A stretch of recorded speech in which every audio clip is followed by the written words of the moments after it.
Hello friends, अस्सलाम वालेकुम and welcome to reality stories. दोस्तों, ये आदमी एक जीनियस था। एक ऐसा साइंटिस्ट था जिसे अपने दौर में वो इज्जत ना मिल सकी जो ये डिजर्व करता था। इस आदमी का नाम निकोला टेस्ला था। एक सर्बियन अमेरिकन इंजीनियर, एक इन्वेंटर जो अपने दौर से बहुत आगे की सोचता था। चले निकोला टेस्ला की कहानी जानते हैं। वैसे आज हमें ये पता है कि टेस्ला एक इलेक्ट्रिक गाड़ी है, लेकिन इस गाड़ी का नाम भी टेस्ला के नाम पर ही रखा गया है। दोस्तों, टेस्ला 1856 में ऑस्ट्रियन एम्पायर में पैदा हुआ था। इसको फिजिक्स पढ़ने का बहुत शौक था। इसने इंजीनियरिंग और फिजिक्स की पढ़ाई भी की, लेकिन डिग्री हासिल नहीं की। यह आदमी अपने वक्त से बहुत आगे था। साइंस की जैसी समझ इसमें थी, वो बहुत कम लोगों में थी। और तभी 1880s में ही इसने इलेक्ट्रिक पावर इंडस्ट्री में काम करना शुरू कर दिया। 1884 में टेस्ला अमेरिका पहुंच गया। ये अमेरिकन सिटीजन भी बन गया और इसने कुछ वक्त के लिए थॉमस एडिसन के लिए भी काम किया। वही थॉमस एडिसन जिसको बल्ब बनाने का क्रेडिट दिया जाता है। लेकिन ये कहानी भी काफी अजीब है। थॉमस एडिसन ने बल्ब इजाद नहीं किया था, बल्कि कई दूसरे लोगों के बल्ब के कॉन्सेप्ट को इम्प्रूव किया था। ये क्रेडिट इसको जरूर जाता है। कई लोग तो यहाँ तक कहते हैं कि एडिसन ने सिर्फ बल्ब को बेचना कैसे है, इस बात पर काम किया था।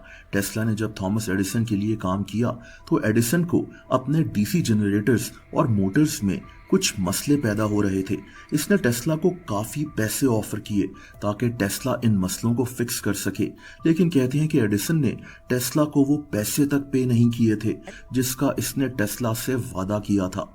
बहरहाल टेस्ला और थॉमस एडिसन में एक बहुत बड़ा झगड़ा भी था। इसको वॉर ऑफ करंट्स कहते हैं। टेस्ला उस वक्त ऑल्टरनेटिंग करंट इलेक्ट्रिकल सिस्टम पर काम कर रहा था और इसी को प्रमोट करता था, जबकि एडिसन डायरेक्ट करंट सिस्टम पर काम कर रहा था और दुनिया को ये बेचना चाहता था। थॉमस एडिसन के डीसी सिस्टम यानी डायरेक्ट करंट सिस्टम की एक रिक्वायरमेंट ये थी कि हर स्क्वायर माइल पर एक पावर प्लांट होना जरूरी है। इस तरह बिजली बहुत दूर तक नहीं जा सकती थी, जबकि टेस्ला के एसी सिस्टम में पतली वायर्स यूज होती थी। इसकी हायर वोल्टेजेस थी और इस तरह बिजली बहुत दूर तक ट्रांसमिट की जा सकती थी।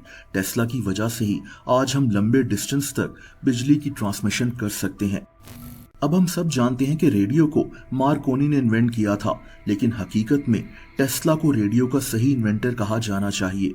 1890s में ये टेस्ला ही था जिसने वायरलेस ट्रांसमिशन की टेक्नोलॉजी पर काम किया था, मार्कोनी से कई साल पहले।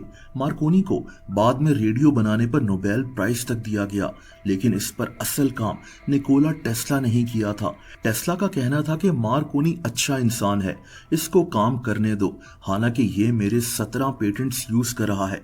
दोस्तों, रेडार का इन्वेंटर एक आदमी रॉबर्ट वॉटसन को माना जाता है कि इसने 1935 में रेडार इजाद किया था, लेकिन इससे भी 18 साल पहले ये टेस्ला ही था जिसने अमेरिका की नेवी को वर्ल्ड वॉर 1 की शुरुआत में रेडार का आइडिया दिया था, लेकिन इसके इस आइडिया पर कोई काम नहीं किया जा सका।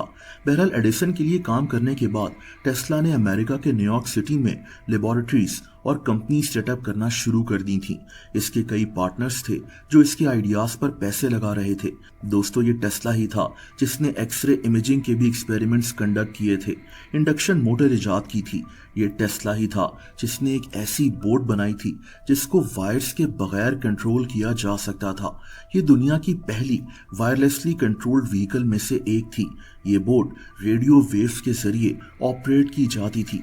यानी आज जो हम ड्रोन्स और रोबोटिक्स दुनिया में देखते हैं, इसका एक बहुत बड़ा क्रेडिट भी टेस्ला को ही जाता है। 1890s में टेस्ला वायरलेस लाइटिंग और वायरलेस इलेक्ट्रिक पावर के आइडियाज दुनिया को देता रहा, इन पर एक्सपेरिमेंट्स करता रहा। 1890s से अगले 10 साल तक टेस्ला ने अपना ज्यादातर वक्त वायरलेस इलेक्ट्रिक पावर की ट्रांसमिशन में ही गुजार दिया था। दोस्तों, 1906 में अपनी 50वीं सालगिरह पर टेस्ला ने 150 किलोवाट्स का एक ब्लेडलेस टरबाइन भी दुनिया के सामने इंट्रोड्यूस करवाया था। टेस्ला की एक और अनोखी इजाद इसका मैकेनिकल ऑस्किलेटर था। ये दरअसल एक स्टीम पावर्ड इलेक्ट्रिक जनरेटर था। टेस्ला दावा करता था कि इस जनरेटर की वजह से इसकी लेबोरेटरी में जलजले आ चुके हैं। इसने यहाँ तक कहा था कि ये मशीन न्यूयॉर्क की अंपायर स्टेट बिल्डिंग तक को तबाह कर सकती है। इसका कहना था कि इस मशीन के जरिए जेरे जमीन मिनरल्स को भी ढूंढा जा सकता है। लेकिन एक ऐसा साइंटिस्ट जो अपने वक्त से कहीं आगे था, उसकी अपनी जिंदगी में क्या चल रहा था, ये कहानी काफी अजीब है। कहते हैं कि ईयर 1900 से ही टेस्ला अमेरिका के न्यूयॉर्क सिटी में एक होटल में रहना शुरू हो गया था, वेल्डॉफ एस्टोरिया होटल। इसके बाद ये मुख्तलिफ होटल्स के कमरे किराए पर लेकर इन्हीं कमरों में रहता रहा। टेस्ला ने कभी शादी नहीं की थी। इसने एक दफा कहा था कि इसने अपने काम पर तवज्जो देने की वजह से शादी ही नहीं की, लेकिन ये कभी कभार सोचता है कि ये बहुत बड़ी कुर्बानी थी। कहते हैं कि टेस्ला को परिंदे बहुत पसंद थे। इसने एक अच्छी खासी रकम परिंदों का ध्यान रखने में गुजार दी थी। इसने एक डिवाइस तक इजाद की थी जिसके जरिए जख्मी परिंदों को सेहतयाब होने तक सपोर्ट मिलती थी। दोस्तों, टेस्ला की मौत से पहले इसके साथ एक हादसा भी पेश आ गया था। ये 1937 का साल था। टेस्ला अब 81 साल का हो चुका था। ये हमेशा की तरह न्यूयॉर्क सिटी के एक होटल में अपनी जिंदगी गुजार रहा था।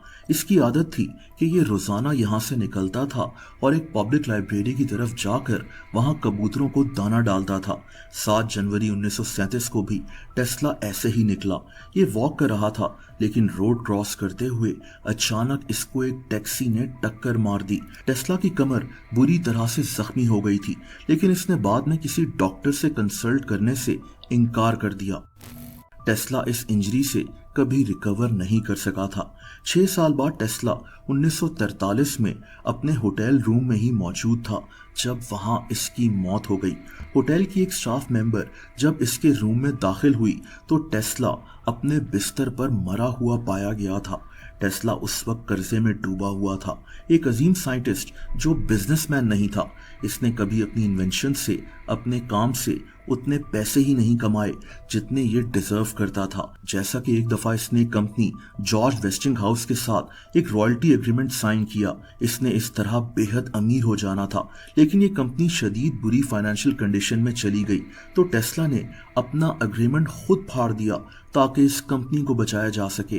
टेस्ला ऐसी चीजों की इन्वेंशंस में भी पैसे लगाता था जो अपने वक्त से बहुत आगे की इन्वेंशंस थी। अपने आखिरी सालों में टेस्ला पेंशन पर जिंदगी गुजार रहा था जो यूगोस्लाव गवर्नमेंट की तरफ से इसे मिलती थी। इसके लिए अपने होटल के कमरे का बिल देने में भी मुश्किल होती थी।